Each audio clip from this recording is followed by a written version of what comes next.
You water your garden every day, but the plants still struggle. Meanwhile, the Amish are out there growing full, healthy vegetable gardens using up to 75% less water. And they're not using high-tech systems or expensive equipment. Just old-school methods that actually work. In this video, we're breaking down exactly how they do it. From smart watering systems without electricity to planting strategies that protect and feed the soil naturally, you'll see how simplicity beats complexity every time. Number 1. The Amish Way isn't just old school. When people hear Amish, they usually picture something like a slower life. Horse-drawn buggies, no phones, no internet, folks dressed in plain clothes working the land. It's easy to assume they're stuck in the past. But when it comes to gardening, they're actually steps ahead of most modern people.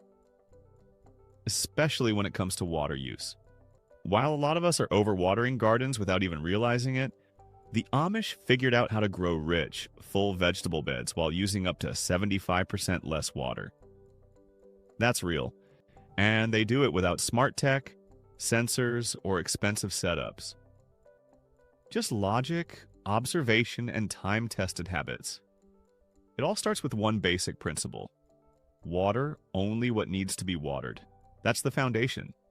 And for the Amish, that means using drip irrigation. Instead of spraying water into the air like sprinklers do, wasting half of it to wind and heat, they place simple tubing or channels right at the base of each plant. The water comes out slowly and goes directly into the soil, right where the roots need it. No puddles, no runoff, no guesswork. And because it's low to the ground and slow moving, there's almost zero evaporation.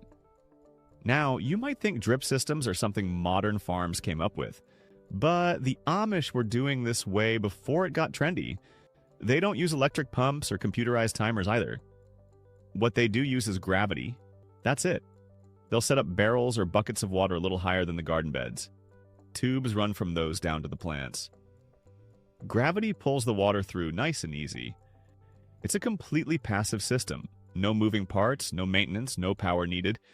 Just refill the barrels when they run low. It's smart, it's reliable, and it's cheap. Which is kind of the point. The Amish don't just do things the old way because they're traditional. They do it because these methods work really well.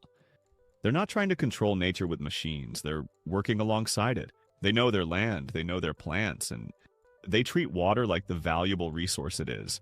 So while a lot of people out here are flooding their gardens and watching their water bills spike, the Amish just keep it simple and effective. That's not outdated, that's efficient. Number 2, dirt that feeds itself. Most people think of soil as just dirt, something brown you plant in and forget about. So they go to the store, grab a bag of fertilizer with a shiny label, and hope it fixes everything. But the Amish don't work like that. They don't rely on chemical shortcuts or mystery blends packed in plastic. They believe the soil itself should be alive, rich, and self-sustaining. And they know how to build it naturally from scratch. No artificial ingredients needed. Every bit of organic matter in an Amish kitchen has potential. Eggshells from breakfast, crushed and mixed into the garden beds for calcium. Banana peels, buried near the roots to break down slowly and feed the soil. They'll even save the water from boiling potatoes or eggs because it's full of minerals that help plants grow. Nothing goes to waste. Even used coffee grounds, which most people just toss, are saved to improve soil texture and add nitrogen. But here's what really sets them apart. They don't just throw random scraps into the dirt and call it done. There's a whole process. Amish families compost everything. Piles of manure from animals, straw from the barn, leftover veggie scraps from the kitchen. They mix it all, turn it regularly, and give it time to break down. It's not glamorous, but it's incredibly effective. That compost becomes dark, crumbly, nutrient-dense soil. And it smells earthy, not foul. That's how you know it's done right. This kind of soil doesn't just feed plants, it holds water better too. So even when they're using less water overall, the Amish get more out of every drop. Moisture stays in the root zone longer, meaning fewer dry spells and stronger, more resilient vegetables. It's like the soil is working with them instead of against them. And this isn't about being organic for the label. The Amish don't need a certification to tell them their garden is clean. They do it this way because it works. Because they understand that healthy plants start with healthy soil. It's a cycle. Feed the soil feeds the plants, and the plants feed the people. Simple, natural, and deeply effective. It's not magic, it's just respect. For the land, for the process, and for the food they grow from it. Number 3, building beds that breathe. Raised garden beds might look nice in your backyard, but for the Amish, they're not just for show, they're all about practicality. These folks don't build anything without a purpose. When they raise the soil off the ground, they're solving a bunch of problems in one simple move. First off, drainage. In places where heavy rain can turn gardens into mud pits, raised beds let the water flow through the soil instead of pooling up and drowning the plants. That alone makes a huge difference. But that's just the beginning. Raised beds also keep the soil light and fluffy. It doesn't get compacted the way ground-level soil does when people walk over it, or when heavy rains push everything down. That loose structure means the roots have room to spread and breathe. Air gets down into the soil, and water doesn't just sit on the surface. It soaks in fast and deep. So not only are you avoiding puddles, but you're actually helping your plants grow stronger root systems. Deeper roots mean healthier plants. Healthier plants mean better yields. Now, there's another bonus that people don't always think about. Raised beds warm up faster in the spring. Because the soil is lifted and exposed to more sun and air, it doesn't stay cold and wet like the ground does. That early warmth lets Amish farmers get a head start on planting without needing a greenhouse. They can stretch the growing season by a few extra weeks on both ends, which really adds up over time. And they're doing it without any heating cables, plastic tunnels, or high-tech tricks. Just using nature's timing to their advantage. And let's talk about how they build these beds. There's no pressure-treated lumber or store-bought kits involved. Amish raised beds are made with what's around. Untreated wood, planks from old barns, even woven branches from nearby trees. They use hand tools to keep things simple and low impact. No plastic, no synthetics, no mess. Everything breaks down naturally if it ever needs to be replaced.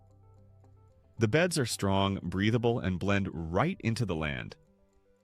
Because the soil in these beds stays in better shape, they don't need to till as much. That keeps the ecosystem in the soil intact. Microbes, worms, and all the tiny life that makes dirt fertile.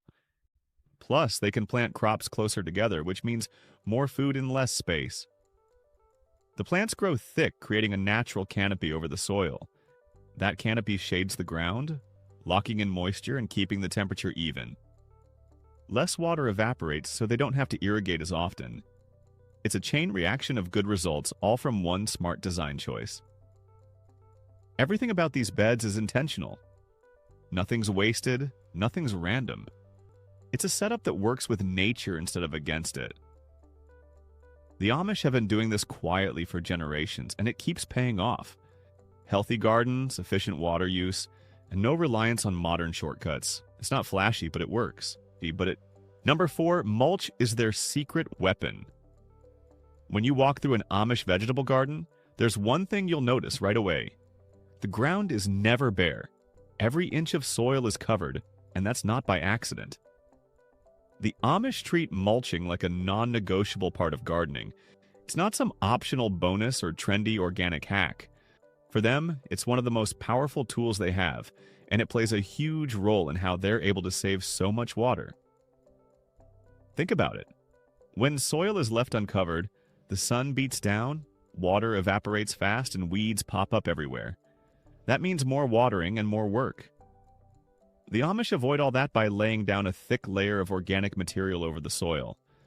It could be straw, hay, shredded leaves, even grass clippings. Whatever's available locally. And that simple move makes a huge difference. The mulch acts like a shield. It locks in moisture after watering or rainfall, so the soil underneath stays damp longer. That's fewer trips with the watering can, and less strain on water supplies overall. But mulching isn't just about water. It's also about temperature control.